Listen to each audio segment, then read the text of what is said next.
All right. So today I have the pleasure of being joined by Will Cole. Will, thanks so much for taking the time to be on the show. Yeah, thanks for having me, Stepan. Of course.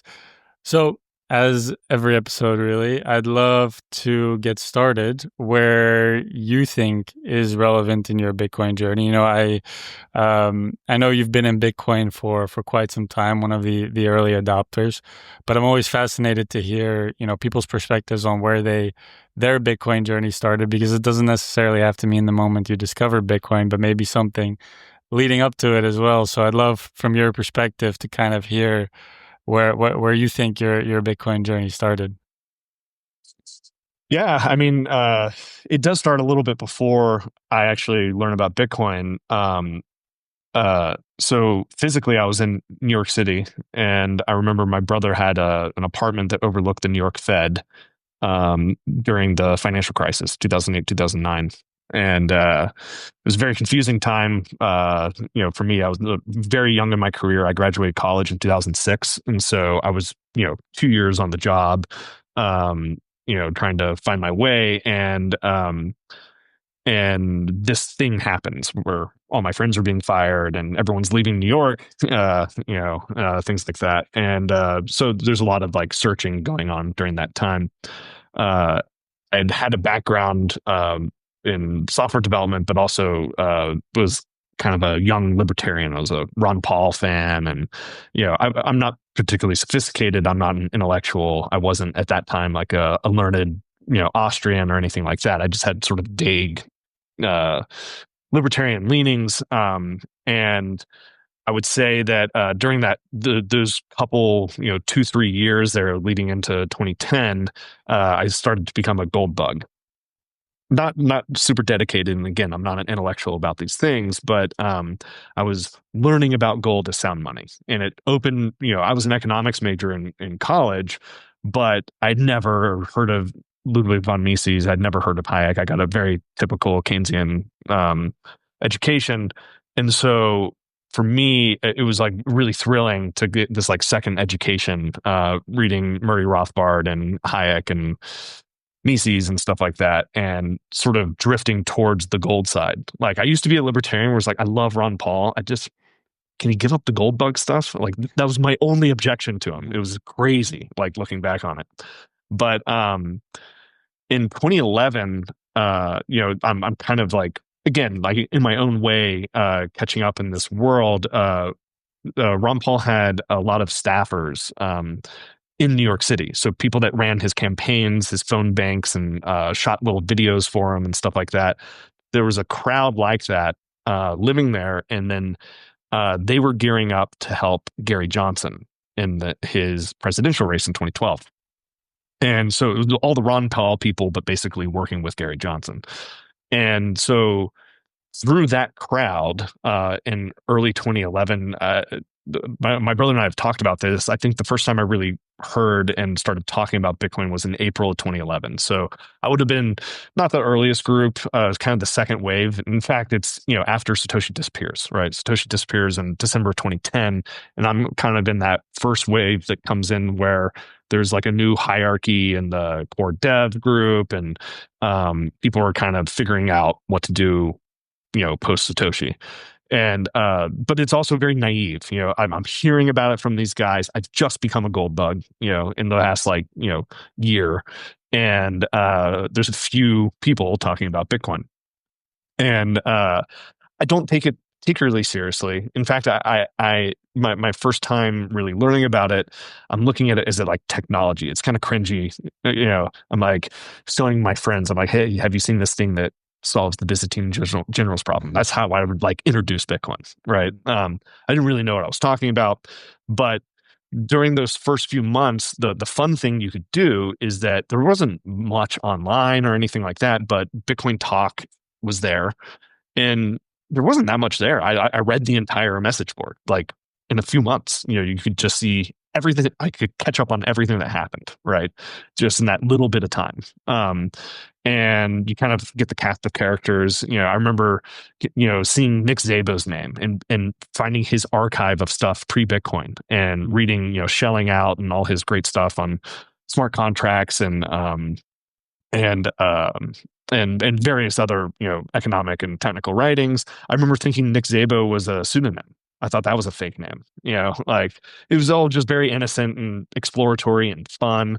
But around that same time, I had landed like a dream job. I'd done a few failed startups, two failed startups at that point, and I had landed a job as head of product at Stack Overflow, which now is kind of a punching bag, but at the time, well, even at the time it was pretty new, but it grew into something really big. So my first several years in Bitcoin, I'm looking in from the outside. I'm meeting everyone there. I'm spending my weekends going to little meetups and stuff like that. But I'm really focused on work in the fiat world and just enjoying Bitcoin from the side. Yeah, very interesting story. And I think, especially I'm always fascinated by people like yourself who discovered Bitcoin in the early days, in that period, like you said, around 2011, because it's not like it is now. Now I think obviously Bitcoin is a mainstream thing for the most part. Most people know about what it is. Most people don't know in depth probably how it works, but if you've mentioned Bitcoin, people know what you're talking about, right? Yeah, Um, I'll just say people say I was really early, but you have to remember, like Chuck Schumer had already mentioned Bitcoin on the Senate yeah. floor before I was in. It's like there was things happening, and there was, especially in 2011, there was a lot of excitement because there was a big, price boom. That's how I kind of like was like, oh shoot, like, buy a couple Bitcoin at $3 and watch it go to 200 was crazy. Just in a matter of a few months. Yeah.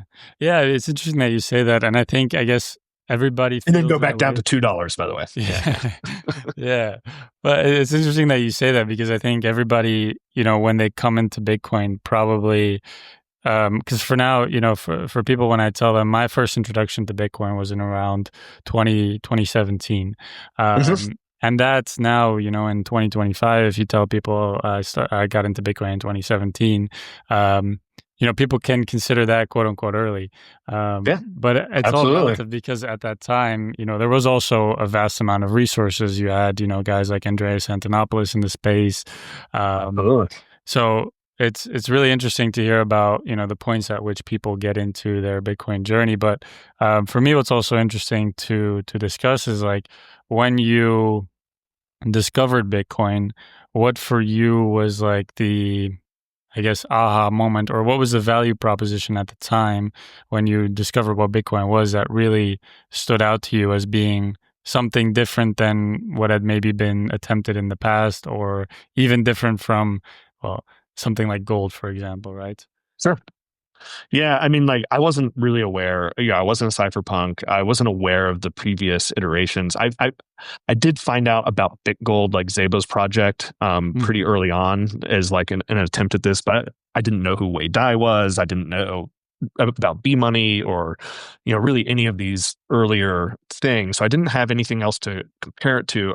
I would say that like there were both, like I said, like kind of cringy things I would lock into, like, this idea of programmable money and the solving of double spins and the decentralized nature of um of mining and proof of work, and all that. Like, there's silly things and to get fixated on, and there's important things. I would say I didn't really, you know I, I still don't really get Bitcoin. I mean, like, there's tons to learn and all this stuff, but I would say like it was several years for me, to really latch onto it. I would say later 2012, early 2013 is when I really started to feel like I had a grasp on like how important this could be. Like, mm, have a kind of modern thinking of it in terms of my brain today.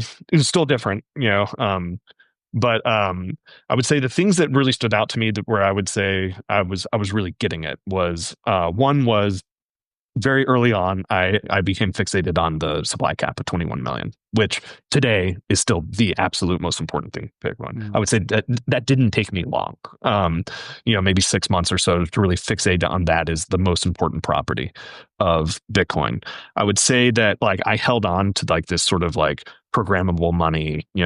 We can do everything on the blockchain. That I didn't give that up until like 2013. I didn't really understand the technical limits or even the value proposition in that sense.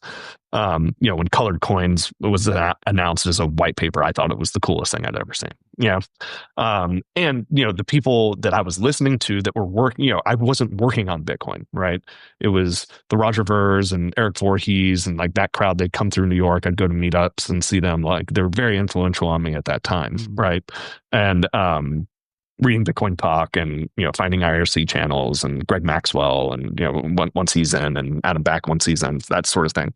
But I would say that like if you want to point to like moments like early on, like it's not that I didn't take Bitcoin seriously. It's just that it was a very small project in terms of the industry around it, in terms of the liquidity in there. It was just even though there would occasionally be a big news story or something like that, there was still a lot of risk around the project. They were still changing major things to the protocol. There were still major bugs there.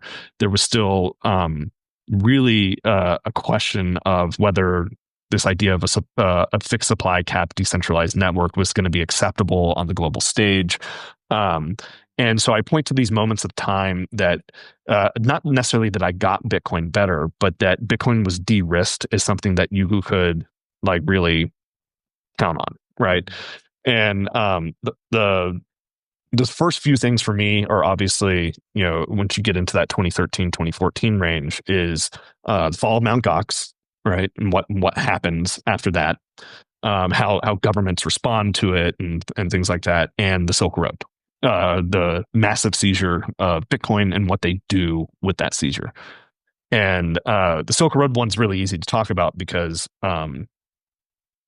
when Ross gets caught, funny note, I was a classmate of Ross's growing up. Like we weren't like great friends or anything like that, but homeroom class for 3 to 5 years, like elementary school, middle school, that sort of thing. And I knew who he was when it came out, and also I worked at Stack Overflow. And when that process was going through and he was being investigated, of course, I had no idea what was going on. Stack Overflow was subpoenaed about a question on Stack Overflow. There was an anonymous question that ended up being doxed as Ross. And so I'd seen that and been like, oh, I wonder what he's up to. And so when it happened, I was like, oh my God, it was like a mixed thing because it was like a Bitcoin thing. And I had like had a childhood memories of this guy. But not to make this about Ross, it was more like what happened to the Bitcoin that they seized, and they sold it. They just sold it to Tim Draper. Right. And I remember talking to my brother and thinking like, oh shit, like we're fine.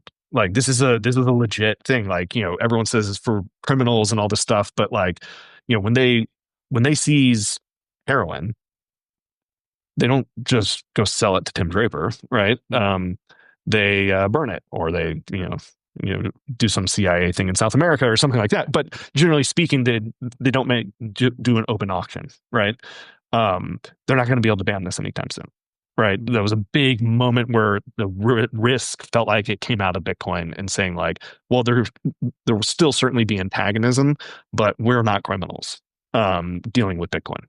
That was a big moment for me there. It was also when I first started running a node. I hadn't run a node up until that point. I was mostly just reading about it and chatting and going to meetups and stuff like that. I wasn't all that serious. But yeah, that time was really big. Yeah, that's a really interesting perspective because I've actually never heard it say that like in that way where, when obviously all the Bitcoin was seized from Silk Road, it's a really interesting way to put it that indeed the government didn't, get rid of it or in the sense that they threw the hard drive or hardware wallet away. They sold it up for auction. And I wonder... And the government themselves were trying to steal the coins. Like you had FBI agents trying to take the coins themselves, them getting arrested for trying to, do that. And it was like, oh, no, like we're good. We're okay.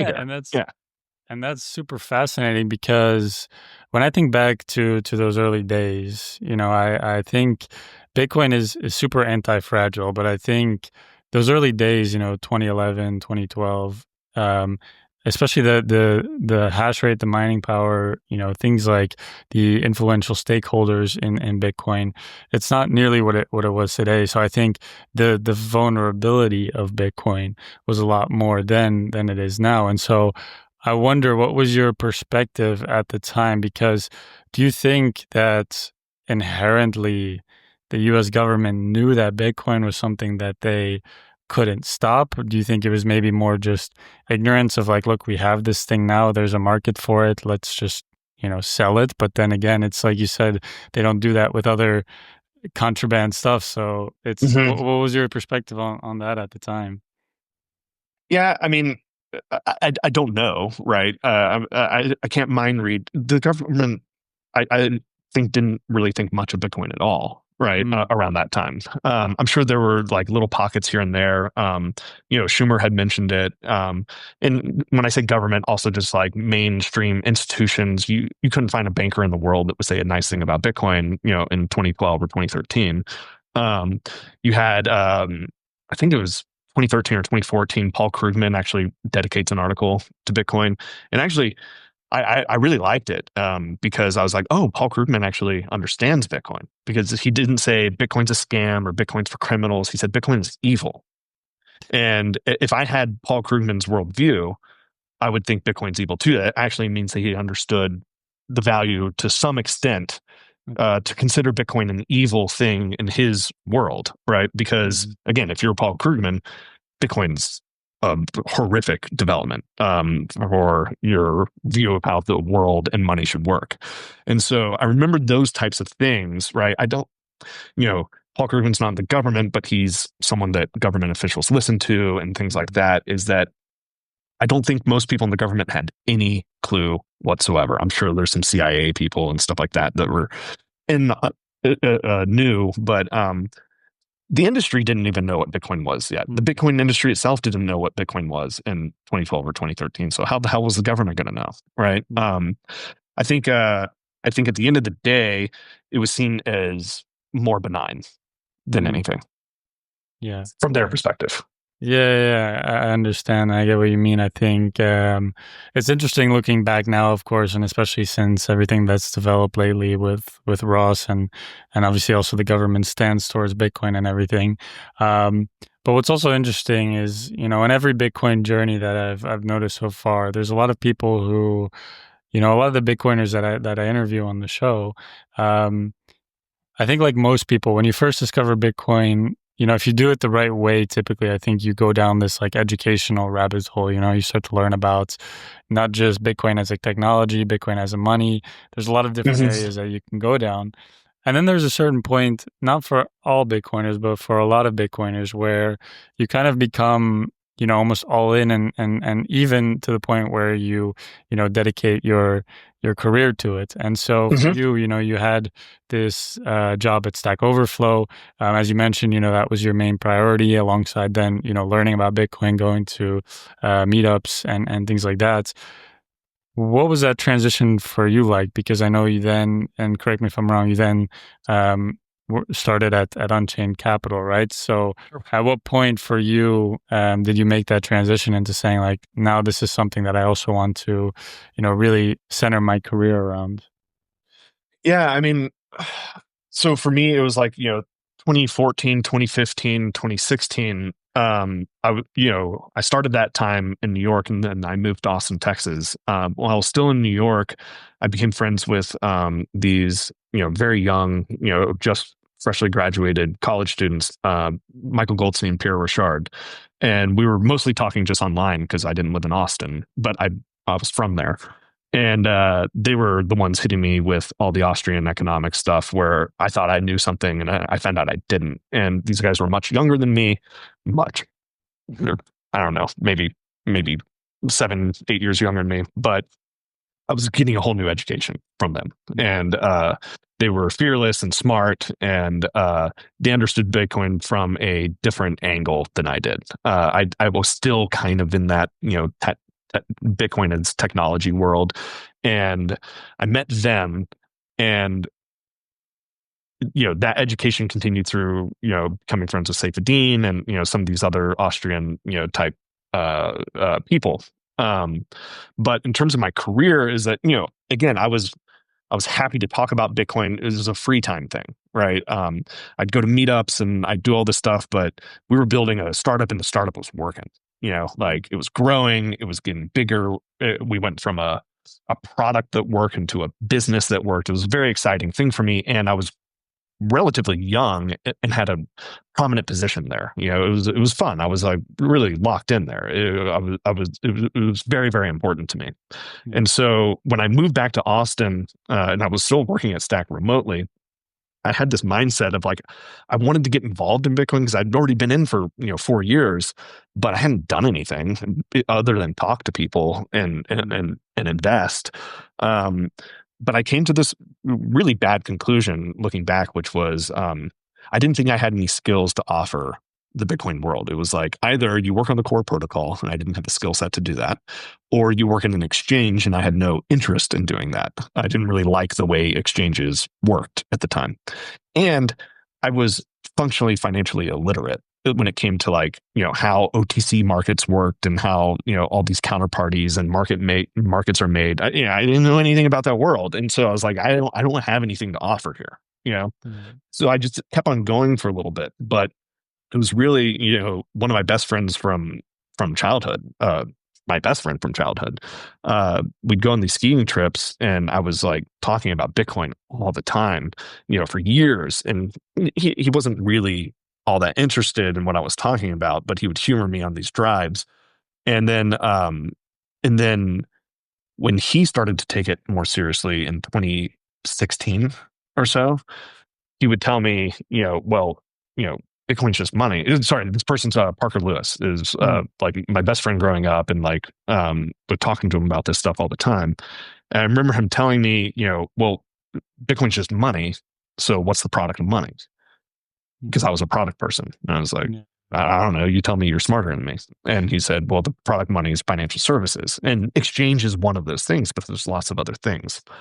So I kind of watched him. He was working at a hedge fund in Dallas, and I've always been very impressed with him. And good friends and all, and competitive and all that. And I watched him quit his job and start working in Bitcoin before I did, even though I had a 5-year head start on him. And I was like, what the hell? He was convicted, and he had a great job just like I did, right? And just decided like he was going to use his talents to help. So he influenced me a lot. And the last straw was that I was named or appointed to this like group in Wyoming, where I am right now, which was the Wyoming Blockchain Task Force. Which it was a legislative group where it was like, I think 5 or 6 legislators and then 3 citizens. And I was one of the citizens that was appointed to this group, because not that many people in Wyoming, I guess, had a sophisticated view of Bitcoin. And our goal was to pass laws in Wyoming that would draw economic interest to the state, right? And there were some really good things about it. There were some unfortunately bad things about it. But while I was doing that, I was, again, still at Stack Overflow.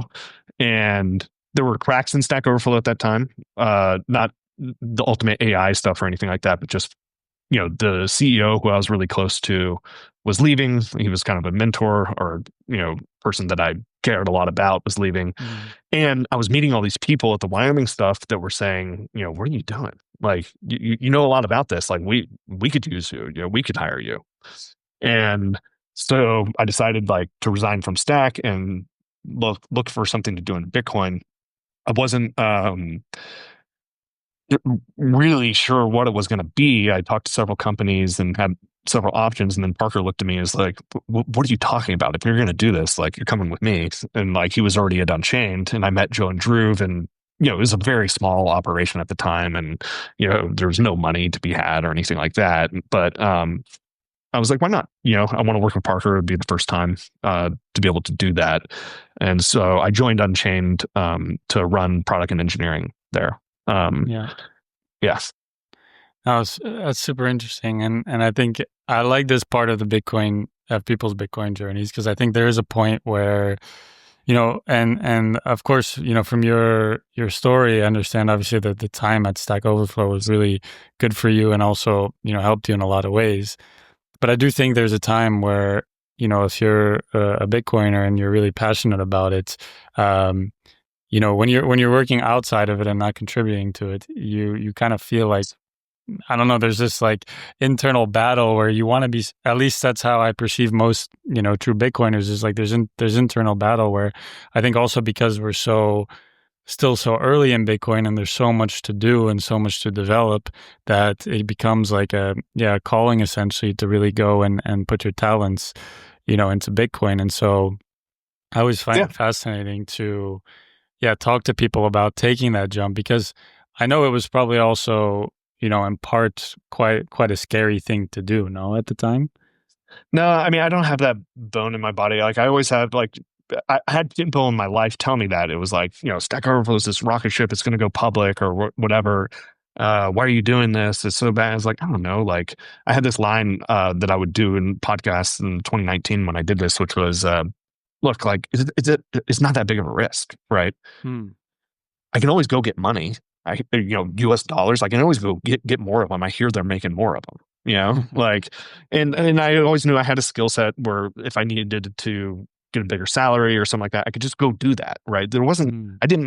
I wasn't taking a big risk, and I try to tell people that a lot. Is like, if you're a great accountant, Bitcoin companies need accountants. If you're a great salesperson, Bitcoin company needs salespeople. If you're a great marketer, you know, if you have this like side passion for Bitcoin, it's not that risky going and working at a Bitcoin company, right? It's like, Hmm. because if you're good at what you do, you can always just go get another job, right? And I know there are circumstances where people can't take lower salaries and all sorts of things like that, but I just wasn't there. And it didn't feel very risky to me at all. It felt just like, all right, I'll go do this for a while, make less, US dollars, not a big deal. And I'm not a status person. I didn't care about, what people thought of me, going from a seemingly very, fast growing, cool company to a company no one's ever heard of. Like, didn't bother me at all. I try to encourage other people because, I had other flaws in my thinking about this stuff. Like for a long time, I just thought I had nothing to contribute Hmm. skill set wise, which was stupid. Like I could have been doing this in 2013. That would have been great. But financially and reputation wise and everything, there was no risk at all. Yeah. Okay, but that's really good to hear then, I think. Yeah, and I think obviously a company like Unchained is a great step to go to, and especially when you're surrounded by people like Parker and the founders there at Unchained, I think that's definitely helps as well. And so what was that like transition like, going from working, as you mentioned, at this kind of rocket ship Stack Overflow company to a Bitcoin company that at the time, now Unchained obviously is incredibly well known in the Bitcoin space, but at the time it wasn't as much, right? So what was that like? It was both good and bad in ways, like the really good part was I got to learn, I got to work with Parker for the first time. And we had known each other since we were 3 years old. And he opened my mind to several things. He has a very different skill set than I do, right? And so I watched him build a brand, right? Stack Overflow's brand was different. It was a very good, strong brand for what it was. Like Joel Spolsky was famous. He was like a famous blogger, and he was a famous technologist, thinker, famous Microsoft guy that was then doing this other thing that where the product was great, but the brand was very much a Joel brand, right? Parker, while he built this brand with Unchained that was like it's almost paradoxical, right? Which is like we're going to build a trust minimized product that ultimately you have to trust us, right? Like we build we're a relationship driven financial services business where we have to trust each other, and one of the ways we build that trust is by building the most trust minimized product that we could for the jurisdiction that we were in, right? So watching Parker build that brand was something, very different for me to watch. On the bad side, is like we had just a ton of work to do in terms of, refactoring the code base and doing all the stuff to kind of modernize and prepare ourselves to be a big company, right? Now, I say that's bad. That's what I was hired to do. That's what I'm Mm. good at. But it was a slog. The first couple of years, like it's easy to look at it now, and I have friends that are like, oh yeah, Unchained's great. I was like, when I joined in 2019, it was relatively unknown, right? It was a very niche thing. And it wasn't because of the people there or anything like that. It's because the idea of multi-sig vaults was a very niche idea. even people in Bitcoin, when I would tell them what products we were building, are like, "What are you doing?" Like go work in an exchange and make a bunch of money, or do this stuff. And it was like, I think this is important. This idea of self sovereignty, but blending that in a way that would be sustainable in the financial services world, and having a vision for what Bitcoin native financial services were. That was a term that I kind of brought to the company, was like a Bitcoin native financial service. What does that actually look like? And they already had the building blocks and the concepts there, but we didn't have the best products yet, by a long shot. And so that was my job. So I got to watch the brand get built. I didn't contribute much there, and then I got to build really great products on top of that. And it took a while, and it was hard. And in 2019 and 2020, people still really didn't give a shit about us. We were, the brand was building, and people thought we were like good guys building a niche product. Mm-hmm. And then 2021, things really started to change, where like the idea of multi-sig vaults for individuals and businesses, for that matter, started to catch on. Like our metrics started going up. Our products were better than they were 2 years ago. We were ready for that. The loan book, the custody product, and then ultimately building the trading product on top of that was around that core custody model, was very, very exciting. Yeah, no, I can imagine that was an interesting experience, really building Unchained, because I'm personally am a customer of Unchained and use the multi-sig product. And I think I opened the first vault in 2021. And I think I'm curious for your perspective, because, now also the space has developed a lot. And this whole topic around custody is, a hot topic. I think especially in the early days, especially around the time you joined, there weren't any options to essentially not self-custody. You couldn't, sure, especially after Mt. Gox. That's not true. Mt. Gox, and there were little exchanges all over the place, like, and blockchain.com. I think that's a little bit of a misconception, is that by 2012, there's many options, and most people take them for what it's worth. It's so much simpler, because I can't remember when we got seed phrases, BIP39 and stuff like that. But I kept money on Mt. Gox. I didn't get Goxed. I got out before then, but for the most part, like very, dust basically. But blockchain.com, man, a lot of Bitcoin custody there. Still to this day. Yeah, well, thanks for correcting me there, because I think the perception, and it can be a misconception, for sure, especially if you compare it to today.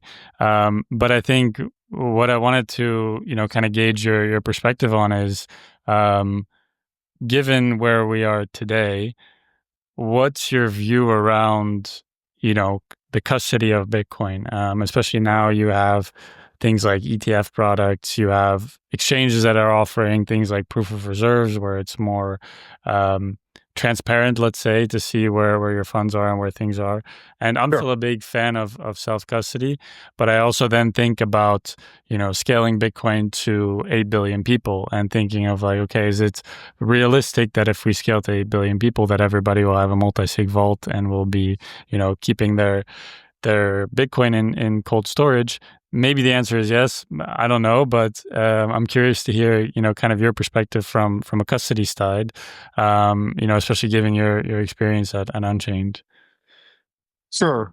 That's a great question. There's a couple of different ways I like to answer it. Like, at the end of the day, I still huge proponent of not your keys, not your coins.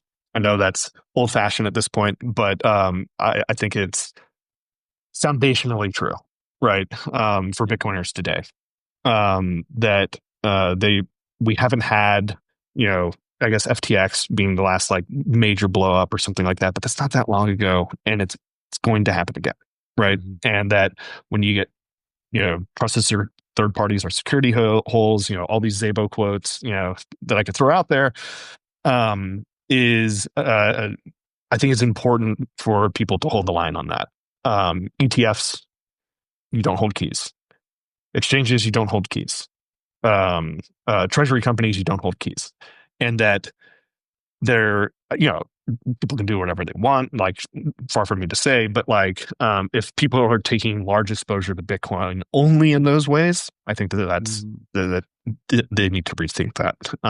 Now, if they have some Bitcoin and they want to play the leveraged treasury game or something like that, like, fine, whatever, do what you want. But like, if you think you are getting the same benefit out of Bitcoin by buying a treasury company stock, or custodying on an exchange, then I think you've missed a very big part of the value proposition of Bitcoin. I would say that, like, most of the exchanges that I respect the most still parrot this to this day. Alex Leishman at River, he encourages people to take Bitcoin. Now, he does proof of reserves. That's great. And he does all these wonderful things there, but he still tells his customers to take Bitcoin off the exchange and put it into cold storage, right? Jack Mallers at Strike, same sort of thing, right? Like, these people are not necessarily telling you, just because I'm building the exchange here and have this custody solution that is getting better, doesn't mean you shouldn't be pulling it off. So sometimes that gets watered down. I think right now it's being watered down not because of the exchanges, but because of the treasury company sort of boom that we're just at the beginning of here. But again, even I've heard Michael Saylor say it's like, well, you should buy some master stock, but MicroStrategy stock, sorry, but you should still hold your own Bitcoin. So again, on the custody side, I agree with you in the sense that, like, there are a lot of good options. When I say there weren't custodial options in the past, or there were, is that, like, there's a lot of good options all over the place: custodial, non-custodial, Lightning, base layer. That problem never goes away, but there are really good companies focused on that. Unchained is one of them. There's open source stuff that's gotten much better. Sparrow is phenomenal. Like, what Craig has done there is really great. It's a great piece of software.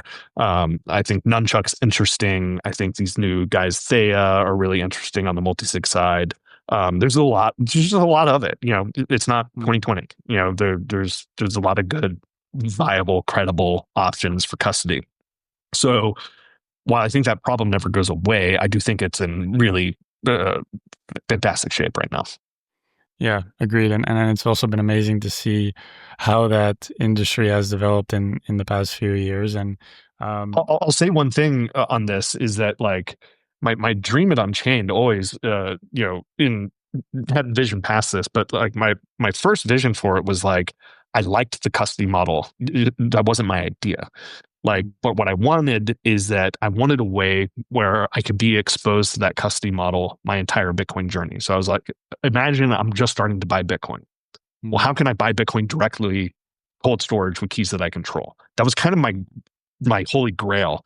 And when we achieved that, I felt like, okay, we're going to do this. People are going to copy us eventually, which is great. I mean, like, there's going to be 1,000, copies of this model going forward.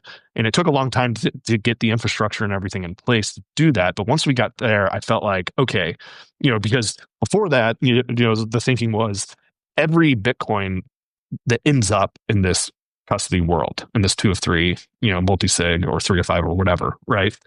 Why can't it just start there? It had to be bought, obtained somewhere, right? Bought, earned, whatever, right? So how do we cut out, the exchange problem of even having, minutes, months, years of exposure to these third party honeypots, and get directly to the point, just like a miner does, mining directly to cold storage. Yeah, that was kind of the goal. I think that's a beautiful vision. As I have seen, obviously, Unchained, implement on that, as well as some others. I know more recently, an example is something like what Jack Dorsey is doing with Cash App and BitKey. Having these options to buy directly. I know, competitor of Unchained, Casa, is offering opportunities to buy through. It's all great. So there's different flavors, and that's what I mean. The ecosystem's like, it is a totally viable solution to never have the third party exposure to an exchange. Not that Yeah. that's even necessarily I still buy some Bitcoin on River and stuff like that and cycle out of it and things like that. It's not the only way, but like the fact that that's viable now is incredible to me. Yeah. No, agreed.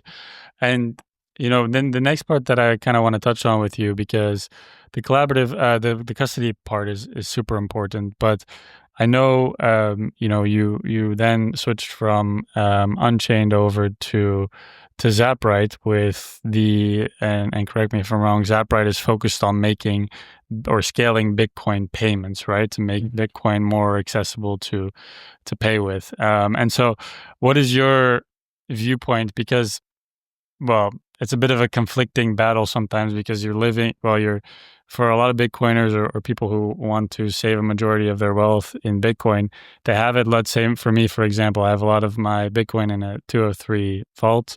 But there's still, I think, also a lot left to be desired on making Bitcoin throughout the whole life cycle of money easy to use, because then you have to take it from the 203 vault to then a Lightning wallet or something that's more easy to spend. Sure. So what's your perspective on that? Not just in terms of development technologically, but also how you see that developing going forward. Because I think also, well, an issue right now obviously is Bitcoin is taxed as an asset, right? So there's a whole logistic part behind it around capital gains taxes and those types of things. Yeah. So I'm curious, from your perspective as someone in the industry, how do you see that, evolving?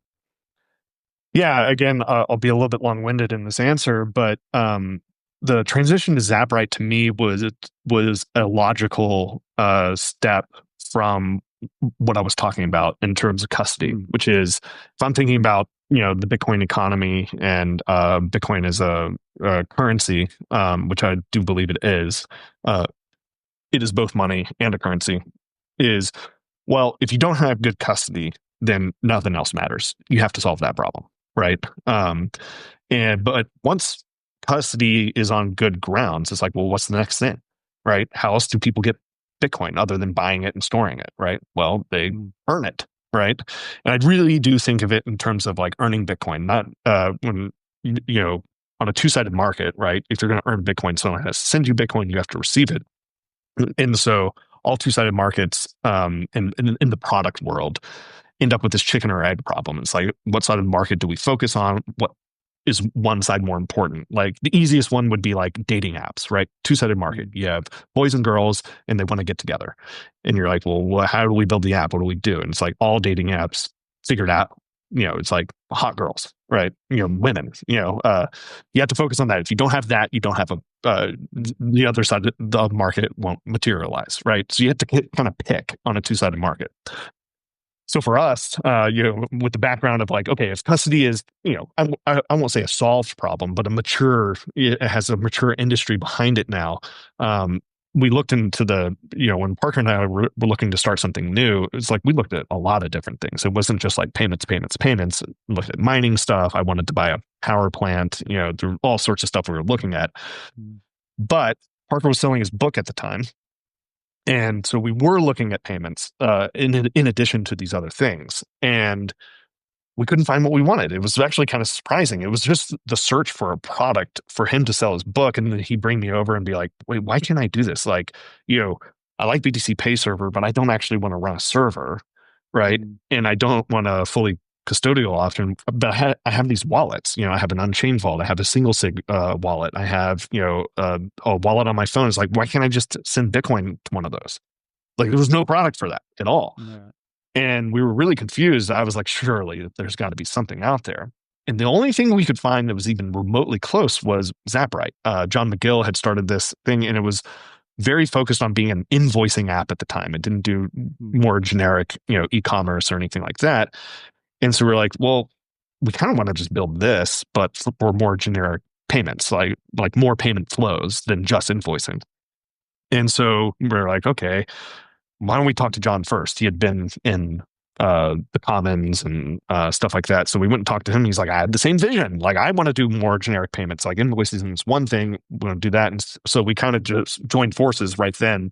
Zaprite was very small, and John had done such an awesome job already, but and he had like the building blocks, and we've been building that together since. Right? Is that the idea was just that why can't I just accept Bitcoin to whatever custody solution into, right? So it could be custodial or non-custodial, on chain or Lightning. It could be in running a server or not. We were pretty agnostic to that. It's just that becoming comfortable with how you custody Bitcoin is a journey in and of itself. And if you want to then earn Bitcoin, to the extent that you can not change that decision that you made, that's a really good onboarding flow, right? Yeah. And to what I was talking about the chicken or egg on a two-sided market is that it's very clear to me. It's not like, well, do we focus on the people receiving Bitcoin or the people sending Bitcoin? Or it's like, it's the merchants. It's people receiving Bitcoin. If no one wants to accept Bitcoin, it's not going to happen. But I do think people want to accept Bitcoin, right? And it's perfectly rational in a lot of ways for people to not want to give up their Bitcoin. But Bitcoin is money and it is a currency, which means that this is going to happen. There is going to be trade in Bitcoin. People are going to sell services for Bitcoin. So we're focused on merchants, right? People that want to accept Bitcoin. And for the vast majority of our clients, it's not going to be like they do this and then all of a sudden 90% of their payments are coming through in Bitcoin. It's like, no, not even close. 1% of their payments might come in Bitcoin. 2%, 3%, 4%, 5%. It's going to grow like that, right? We're very pragmatic in the sense that, like, it's not like just because your coffee shop says that they want to accept Bitcoin, all of a sudden you're going to be able to run your business that way. So not only did we get the Bitcoin side of it right, I believe, by allowing merchants to bring their own wallets, not having it, this gets back to building Bitcoin native products, right? Is like, well, how do we do payments specifically for Bitcoin? I don't have to mimic what they're doing in the fiat world, because most of the solutions, not BTC Pay, but most of the other solutions for payments, it's just like Stripe or something like that. It's a centralized, a custodial account that they pay you out on. They take custody over it, and then you're, subject to them. It's like, well, I already have a wallet. Just send it there, right?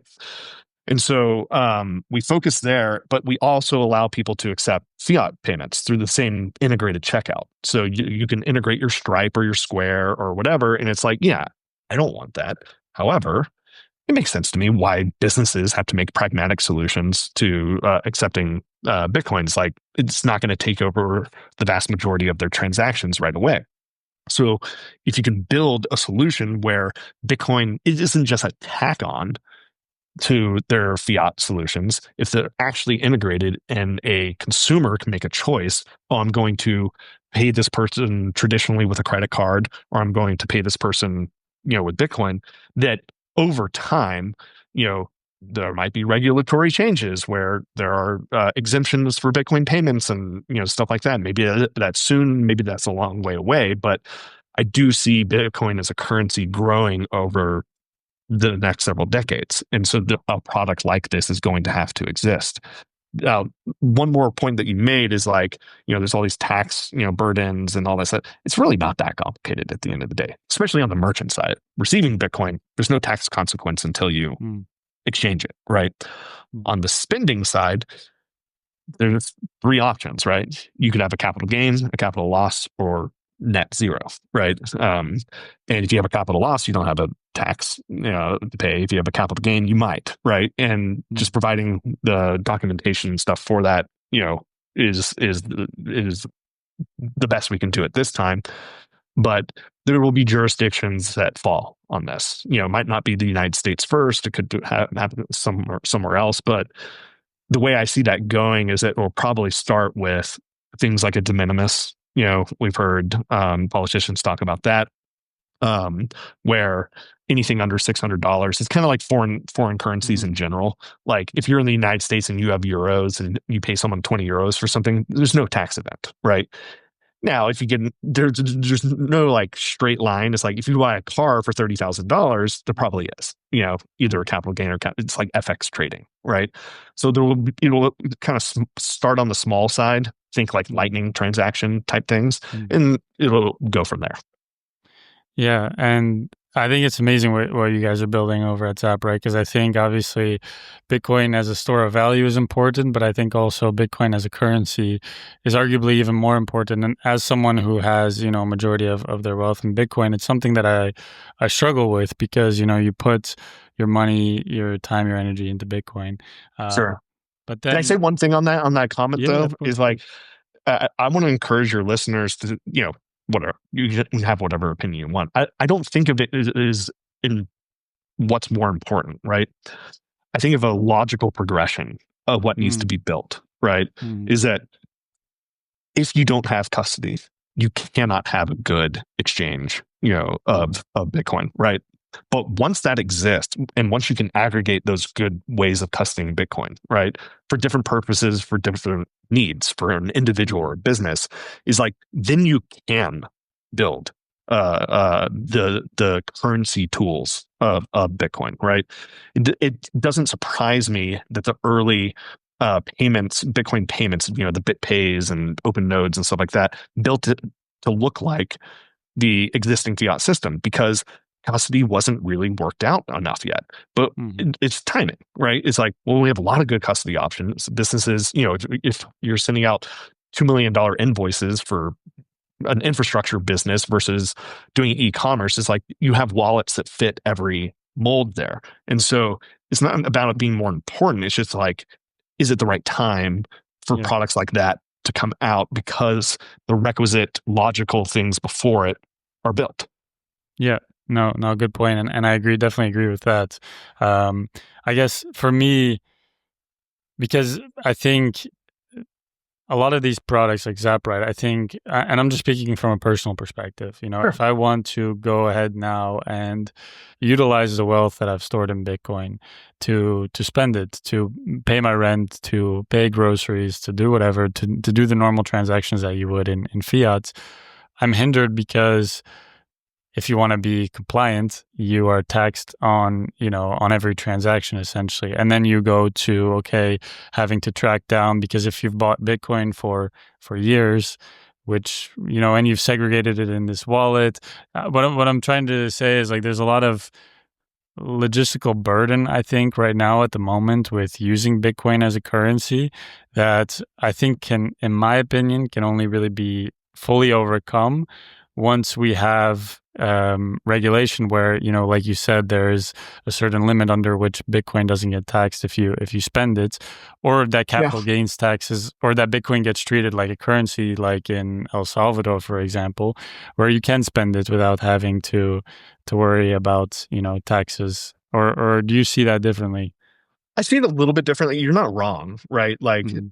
but there are levels to this, right? There are certain types of transactions. You just have to see, like, low value transactions, high frequency, low value. Your typical e-commerce. I'm just checking out a shopping cart on Shopify or something like that. It's like, Mm, yeah, I get it. It's like you're taking on as a consumer there a burden that you might not want to take on, right? mhm, I can see that perfectly fine. And that lives in the world of the regulatory and that's not my world. So mhm, whatever, like, but on other transactions, where, the people affecting the transaction on both sides might value final settlement, right?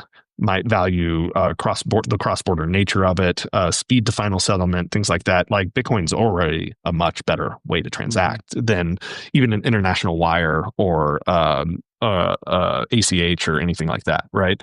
And that's a huge, huge number of transactions, right?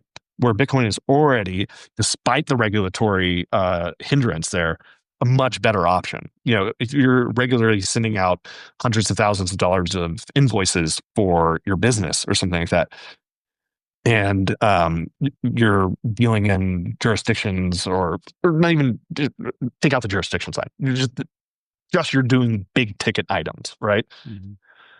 I would argue that already the user experience and the value of using Bitcoin for those transactions is better. then now the user experience, even on the low side, is oftentimes much better than fiat today. But the regulatory stuff that you talk about is still a hindrance in many ways. So I would say that like it's just what type of transaction are you focusing on right now? Now, there's Yeah. also, building a brand. There's brand affinity that comes with accepting Bitcoin. If you're a Bitcoin company that doesn't accept Bitcoin as payment, you can lose customers, right? And that's not a non-trivial thing. It's like some people have an affinity towards people that are building this future, right? That are participating in it actively.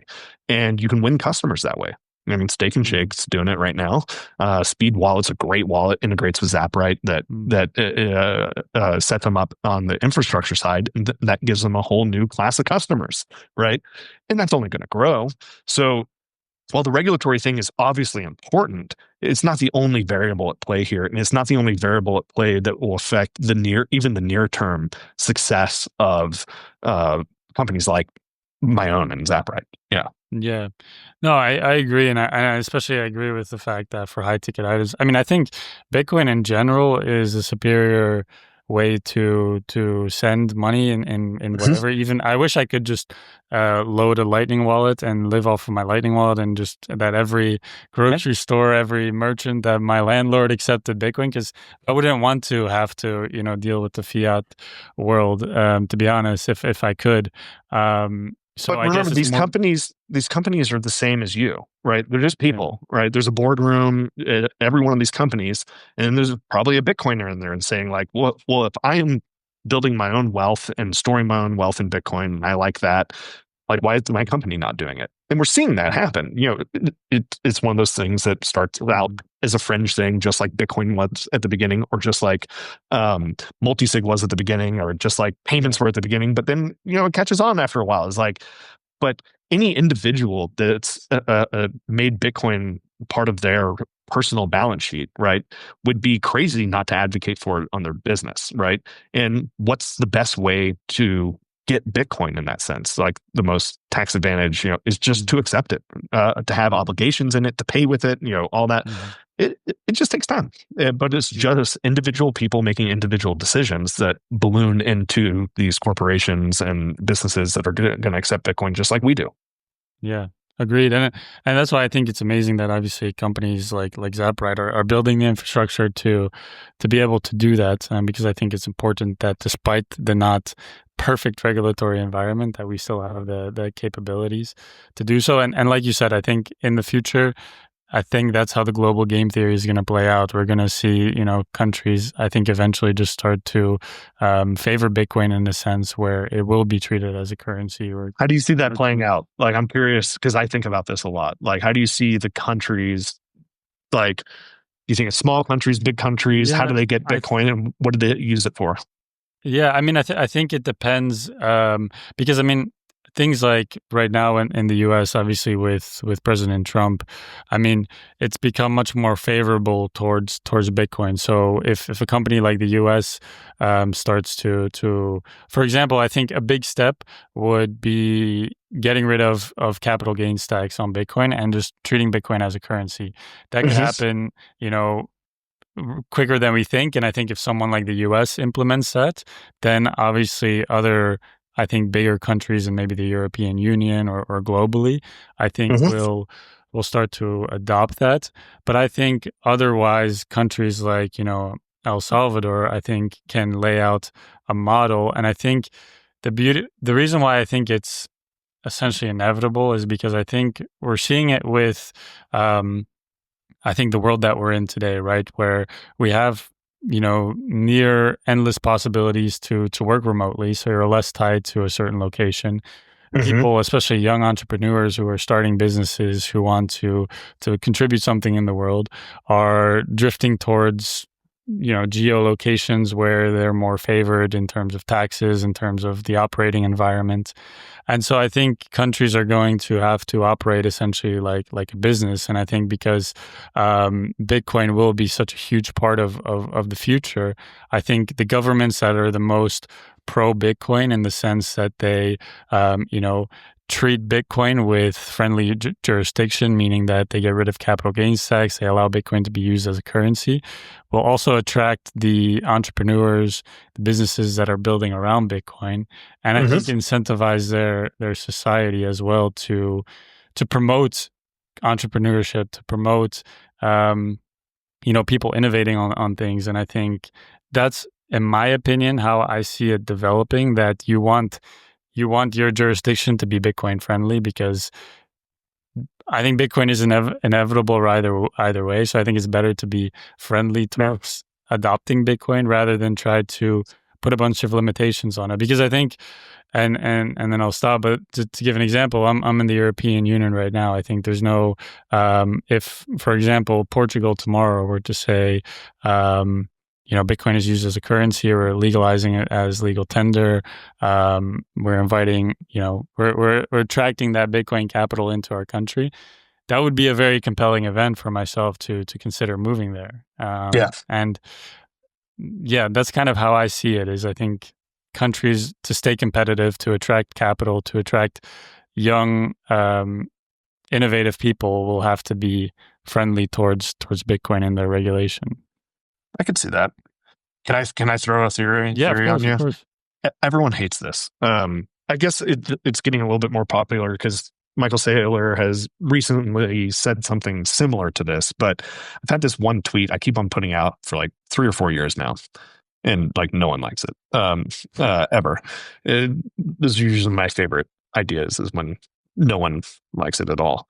Is that the Swiss bank, the Swiss central bank, right now for a couple decades has been printing francs and buying U.S. equities for free, right?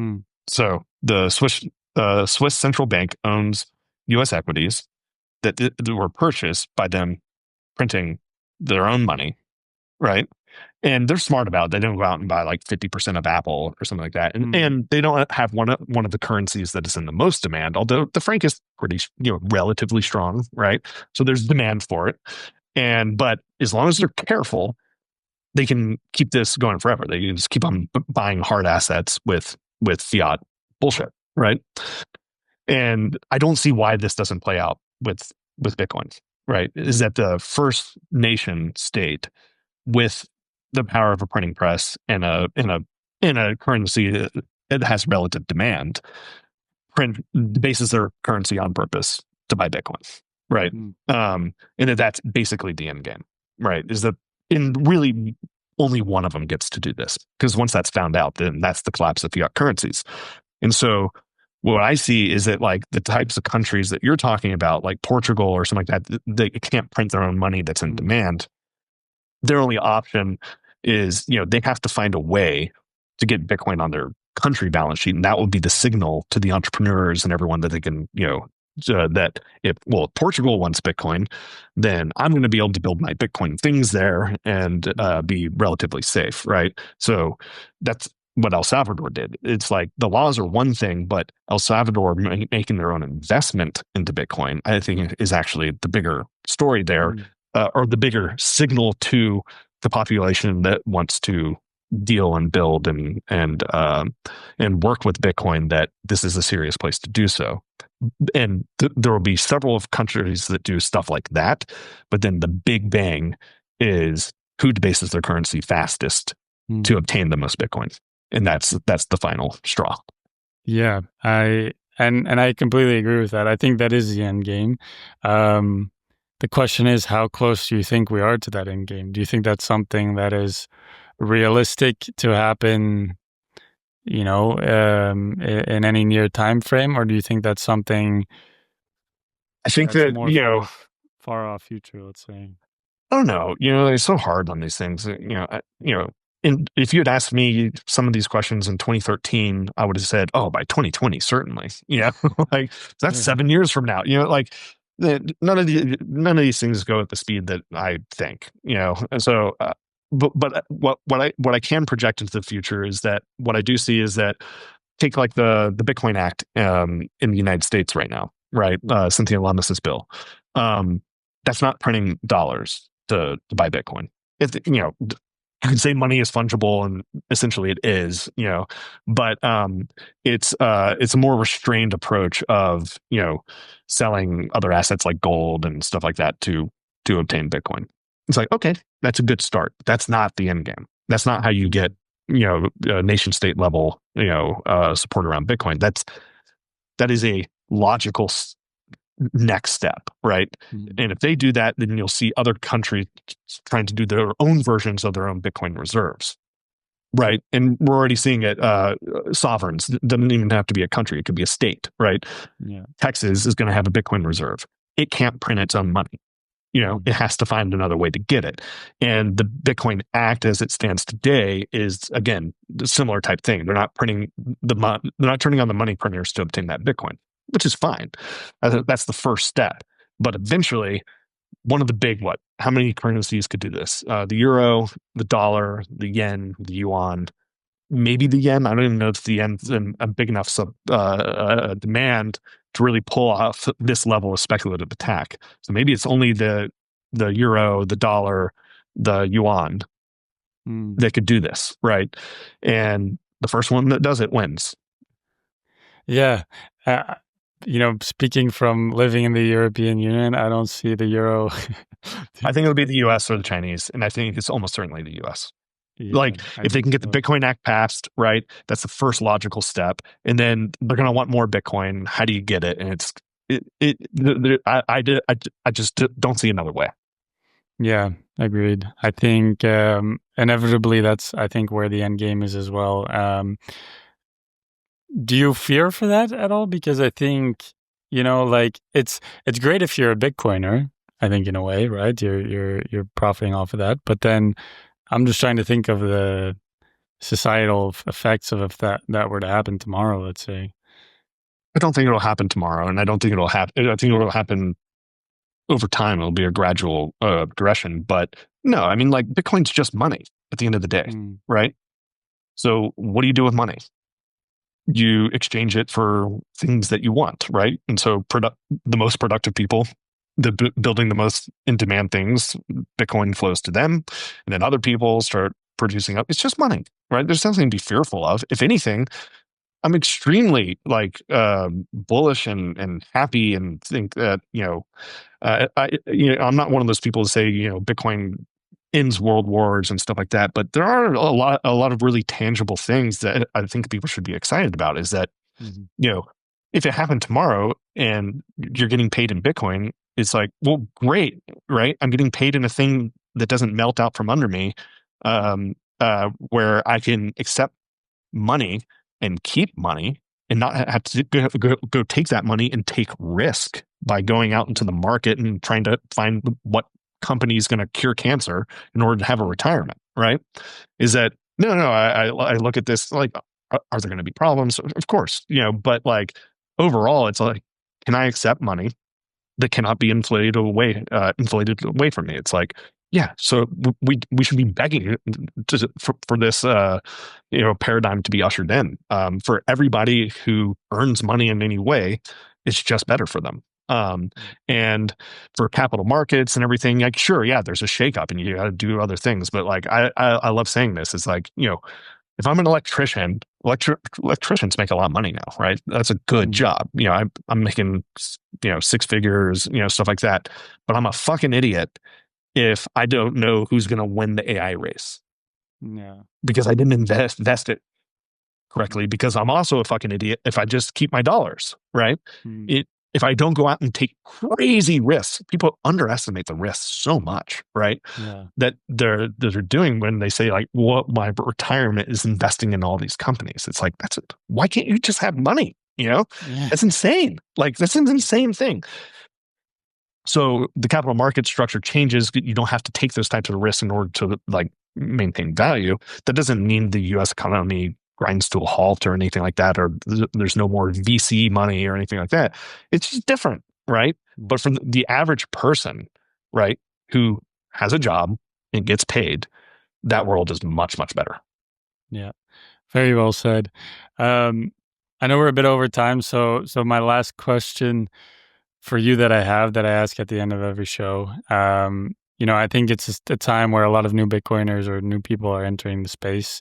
So given your experience, what would be some words of wisdom or advice that you would give anybody who is entering the space at the moment? Oh gosh, I have so much. This could be a whole podcast. Read Saifedean's Bitcoin Standard. Read Parker Lewis's Gradually and Suddenly. Go to the Nakamoto Institute and read their mempool, all the Satoshi papers, stuff like that. You can get through all of that in a month, right? But those three resources I think are supremely good. Don't find it cliche, or don't shy away from old idioms and things that got us to this point. Not your keys, not your coins. Trusted third parties or security holes. Those things matter just as much today as they ever have. And think about how you're going to get Bitcoin. You can go out in the market and buy it, and you can go out in the market and earn it. Look at them both. Yeah. Very well said. Will, really appreciate the time and insights. I think we could have definitely kept ripping on this conversation, but appreciate all the words of wisdom and everything that you're doing for the space as well. Any last thing that you want to shout out for my listeners, or where they can find you or learn more what it is that you're doing or Zaprite is doing as well? Yeah, check out Zaprite, zaprite.com.